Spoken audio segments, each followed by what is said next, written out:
That would have been 2004. Okay. It was the last race that they run Rockingham as a NASCAR track. Um, we we had just come back from Daytona, and the truck teams. I think Rockingham was the second race after Daytona before we would go out to the West West Coast. Coast. Right. Um, so it would probably been close to this week or something like that. But anyway, yes, I was racing and didn't have the best funding for tires, and so we had scratched around and got enough scuffed tires, and I'd qualified, made the race, 32nd, 33rd, something I don't remember exactly, but I had a car that I'd got from Kyle Petty at Petty Enterprises. He Wow. had sold one. I'd bought a few things from him from different people over the years, and so this is one that I owned myself, and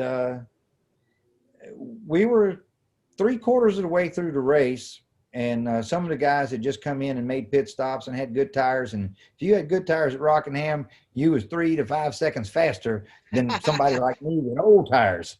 3 to 5 And seconds. That's a lot per lap. it was, yes, big. So I went down into turn one, and the spotter had told me that, you know, I had a couple of them coming in racing side by side. So I got down as low as I could get coming off turn two. Well, the two people were Joe Nemechek and Brendan Gaughan. And I guess Brendan hit Joe in a left rear corner. So as they come off of the corner, Brendan hit Joe, and it turned him sideways, and Joe come down the hill. Well, when he come down the hill, guess what? I'm the guy between him and the infield wall. So he hit me in the right rear, and it turned me right up straight. So the angle that I had went straight into the outside wall on the back stretch, and the car the right front climbed up the wall and flipped over. So I slid all the way down the back straightaway on my driver's window. And that was one of the first years we had the containment headrest. And my A-post was dragging the sparks, and they were hitting me in the visor where I had that down. And the asphalt was going by you like 6 inches off the side of your head. Wow. And I knew the asphalt was there, and the car was still sliding, and all I could smell was the gas dumping out of the carburetor, and sparks hit me in the. Wow. I was like, you know, this is a recipe for a barbecue, and I know exactly what to do there.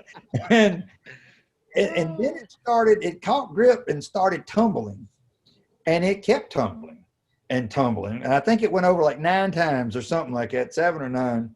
And when the car stopped, it was on its side, but all of our weight's on the left side. And so with the weight being on the left side and the car stopped, it just kind of stalled. And I thought, well, hell, I'm sitting here sideways, and I'm going to get out before somebody hits me or do something. Well, I pulled the steering wheel off with a quick release, and about the time I pulled it off, the car came back down on its wheels, and I took the steering wheel and I bounced it across my legs, thought about hurting myself with that. And I looked, and Bobby Labonte was sliding at me, sliding sideways right at my door, but he kind of stopped before he got there. And I realized I probably ought to stay here until they stopped sliding around me. But it was smoking and stuff carrying on. I wasn't sure if I was going to get on fire. And when I got ready to go out, the halo bar, which is a roll bar, it runs right by your head, it was bent down. Wow. And I hit it like twice and realized, well, that's a small hole there. My helmet just came out that hole between it and the seat rest, and I got the hell out the car. That's what